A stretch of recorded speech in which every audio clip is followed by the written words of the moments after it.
What's up, guys? This is Boondocks, and I'm going to be talking about Killing Floor 2, which just came out in early access today. And it is an early access game, so buyer beware on that. But considering how these guys have approached their development so far, it seems kind of legit. Now, the big thing about Killing Floor is it is a horde mode game. What does that mean? It means you're just fighting hordes and hordes and hordes of enemies over and over again. That's it. One interesting thing, though, is when you've beaten all the hordes, which get progressively harder, obviously, a big bad boss comes, and he can mess you up pretty easily. Even on normal, he is ridiculously hard. Additionally, similar to, say, Left 4 Dead, different zombies have different abilities. Some actually turn invisible and leap all over the place. There's fast little ground crawlers that go really slow until they get close and then jump at you. Big guys with swords that charge. If you blast their head off, then they start walking slow. There's a bunch of crazy stuff. Chainsaw zombies and whatnot. It's a lot of fun, but it is a horde game, and at the asking price of $30, it's not going to be for everybody. And that's one of the big things, is that asking price. Killing Floor 1 was originally just a mod for Unreal Tournament 2004. And it was a good mod to the point that they were able to actually repackage it and sell it as their own, and made a decent amount of money off of it, enough to spawn a sequel with their little development team of friends. And yeah, it's very Steam oriented. To me, their DLC also seems consumer friendly, because unlike some games where you have to purchase DLC to unlock weapons, all weapons in this game will be available to everybody. All maps in this game will be available to everybody, according to what the developers have already stated and what's currently in the game. Even though this is early access, there is a DLC pack, and that unlocks gear. And not gear like weapons, gear like cosmetics. So for instance, with this little punk rock chick, as you can see, I can go and change her hair color, a couple different shades, change the color of her clothing, so blue on blue, or let's do blue on purple, I guess, and maybe put on some glasses or a scarf. I know one of the DLC items is for glasses, that it's 3D glasses instead of just shades. So that's how their DLC is. It's all cosmetic stuff. So, do you want your characters to look different? Possibly your guns to look different? Who knows? Speaking of guns, which you don't have to pay for, outside of the in-game currency which you get from clearing waves and killing enemies, the guns are awesome. They look, feel, respond so real, and that's one of the big selling points, even in Killing Floor 1, was that the weapons are very realistic, even the ones that are obviously made up. So, right now, there's only 4 classes that you can choose from. They're called perks. You have Berserker, Commando, Support, and Field Medic. Basically, when you play the game, this just determines your starting equipment and what perks you have as you level up. To level up, you use the weapons that are associated with those perks and complete certain objectives. So, for instance, to level up Commando, you use Commando weapons such as your assault rifle, and killing stalkers with Commando weapons gives you even more experience, as opposed to Support. Welding doors gives you experience, and dealing support weapon damage like shotguns. Medics are healing and using their SMGs. Berserkers are your melee guys. They seem really risky, but I think they could be really fun. So, as you level up, you increase your different stats, things that'll help you, whether it's going to be your melee, healing, or just weapon usage and detecting enemies and so forth. Additionally, you're going to unlock skills, which are at every level 5. I think the max level is going to be 30, and I'm pretty sure that you're going to be able to pick from one or the other. I say pretty sure because, as you can see, I'm only level 0. I've only put in about an hour and haven't even hit 1 level. Kind of sad, right? But I really like this game and I want to get other people interested. And with a $30 price, tag, it's going to be somewhat tricky. So, let's see here. So that's the perks. They're going to add additional classes later on, according to the devs. And I'm thinking things that would be cool would be like a sniper, maybe a dual pistol wielder, and that type of thing just sounds really fun to me. Additionally, the options setup, pretty straightforward. I mean, you have your basic selectors for different textures and so forth. For FOV, you have to go to the gameplay. You can turn on or off your crosshairs. Again, the game focuses on realistic weapons, and real-life weapons don't have magical floating crosshairs. You can, of course, use your iron sights. As far as your controls go, you can change the sensitivities. You can use a controller if you want, but it's a first-person shooter on a PC. Why would you use a controller? Why? So instead, just use your keyboard, mouse, because first-person shooter, right? It's got pretty much everything. I haven't found anything in particular that seems out of place, I guess. Maybe the grenade toss feels a little bit far to move from your WASD if you don't have long fingers. But other than that, it seems pretty cool. You have your quick heal. Melee bash is slightly awkward, but you can get used to it. Let's see if it'll quick key to... Yep, right there. So it will quick key to extra mouse buttons if you have them. You know, I want to keep that as Q. Let's do this actually as my melee, and that one as throw a grenade. So you can map extra mouse buttons automatically without having to macro your mouse itself. So pretty straightforward. Not too much to talk about. Audio, you have all the thoughtful sliders. I'm not sure what this microphone configuration is, but yeah. As far as things to work on, right now, servers fill up pretty quick. If you click the play online button, it doesn't actually show that it's searching, even though it is. That's kind of an issue that I have personally, because I like to know that the game's doing what I'm telling it to, and I'm not constantly clicking the button going, what the fuck, what the fuck? That's me, I'm stupid.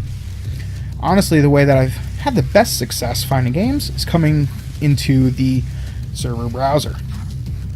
One thing that is kind of not working properly, currently anyway, is this filter for not full. I want it to only display games that aren't full. But as you can see, full, full, full, full. Like, I'm telling you not to show full games, but whatever. It did properly hide the no passwords. It also properly hid the not empty one. I just don't know why that was an issue. Whether it's allowing time for, you know, like being a spectator, I don't know. One nice thing though is you can actually separate by ping. So if I want to join this group, for instance, it will have a very low ping because they are on a US Eastern server, and that'll make it really nice for me to be able to get on there. And yeah, that would work out pretty well. So finding a game isn't all that hard as long as you use your browser search pretty easily or understand how to use it. Obviously you have your history of what you've played. What? Okay, that's not right. You have your friends list, your favorites. Obviously I haven't added anything to that. I would have thought history would have shown what I've participated in. I have not participated in all these. Very interesting. But whatever. I'm not totally sure how the servers work. If someone could enlighten me, that would be great, because a lot of them are like personal servers and locked, and I'm just not like, I see that there's a lot of official Killing Floor servers, and then there's weird ones like explosivegames.com. Do they just have a server that people use to connect to? I'm curious. I don't do the server thing. I've never hosted one or anything like that. And you can play solo offline. I'm going to do this real quick. I'm probably not going to play a full game just because I don't want to, for one, and it's not as much fun without other people. But trying to queue up with other people, I would have to wait until everyone got situated and blah blah blah blah blah. I just want to queue up and go. And I'll probably die pretty quick. The game's pretty damn hard when you're by yourself. Alright, so as you can see, like you have your sprint button, your jump, but everything plays out slightly more, I don't want to say realistic as far as movement goes, but you don't like feel floaty like you do in say like Halo or something. You do have these weird time slows when you're in multiplayer. If one person activates that, and I'm not sure how they do it, it's like, whoa, what the heck? That's weird. That's really weird. Like, all my controls just stopped. Yep, connection lost. Well, it is still day one. Okay, let's, whew. Okay, I'm back. And I'm dead. Oh, man, that's funny right there. Awesome. Trying to promote a game to get people to play with me, and that crazy shit just goes down. Seems fitting, I guess. Yep. Alright, let's get back into this real quick. Clicky, clicky.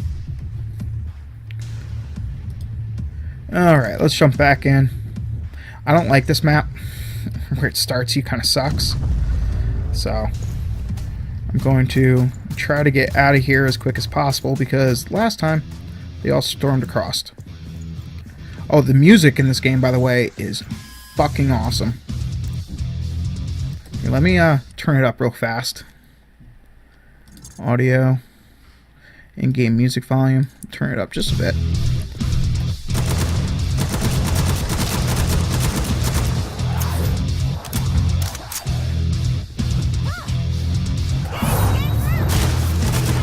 Right there, I just got a little too close because I was trying to see how the melee would work with me re-keying it. Didn't work as nice as I thought it would, unfortunately. There, I got that little slow down again.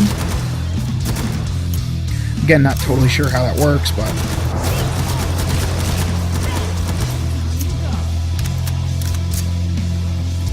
let's throw a grenade at him. Fuck him.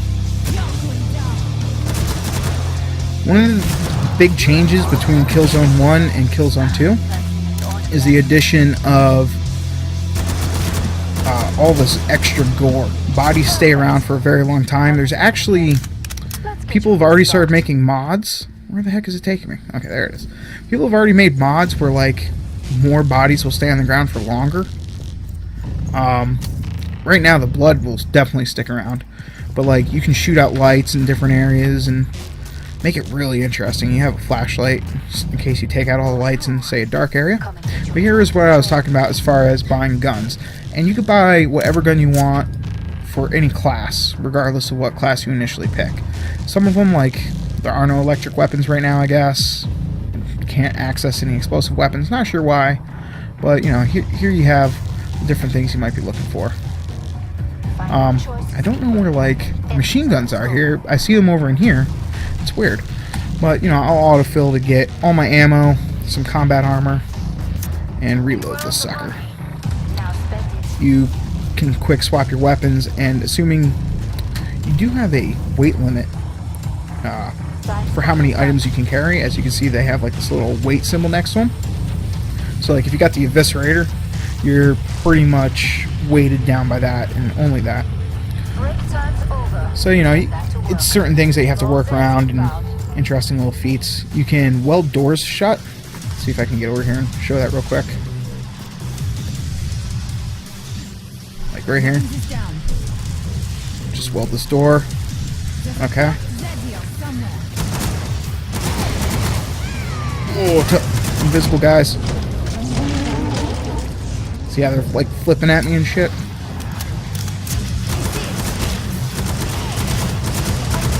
So the real reason why this game is more fun with more people is it becomes a lot easier when you have people covering your back. Wow, I just trapped myself down here, didn't I? Ooh. Now I could run back more.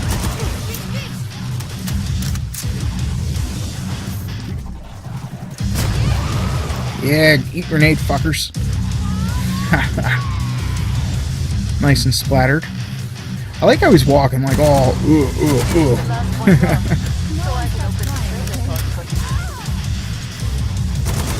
Oh, there's one of those fucking crawly bastards I was talking about. Was I talking about that? But yeah, you have all the different types. Like, you have these crawly fucks that run at you and jump. You have those invisible fucks that do a bunch of flips. Those tubby bastards which puke on you and explode. Pop. I like how at the end of each wave, too, like, the music switches up. And then at the start of the wave, it goes back. It's a lot more intense during said waves. I don't know, I just think it's really cool. So the first time I was playing this by myself, I didn't know how to open doors. So I couldn't find like half these things because I was looking for alternative paths. Like, did I need to let the zombies break in order to get these items? No, I was just stupid. Oh, okay, so these are like the perk specific weapons. That makes sense. So like, now if I want this one, I can buy it. Let's actually sell what I had before and autofill everything. I didn't get full armor, unfortunately, but it shouldn't be that big of a deal. Obviously, because this is single player, I can pause the game by going into the menu. If it was multiplayer, no such luck. Do I like this area? Like, you can't really jump on top of stuff to use it as defense, unfortunately. Some areas you can, like, there's one level that takes place out in the streets. You can jump up on the cars and that type of thing, but here, not so much. Sealing the doorway. Seal the door. Alright, where are they coming from? And there goes that real heavy music again. I like metal, so to me, going from like, I also like techno stuff, so going from like being techno to metal is pretty badass. Grenade him. Oh shit, it's a siren. These bitches like walk eight. Oh man, I'm gonna die here. Because I'm playing by myself, I have no healer to help me out. So because of that, I'm pretty much reliant purely on my armor, which has already taken a beating. No. Oh man, and there's a chainsaw bitch. Run, jump, spin. Heal. No! Alright, I got taken out. I knew I would. It's definitely a team game, and I'm not very good at it yet. It's going to be one of those things that you play more. Not only do you get better, but your character gets better. And, of course, it's better as a team game. But this was a good representation of what the game's like, I think. Anyways, guys, until next time, good luck. Have fun. Peace.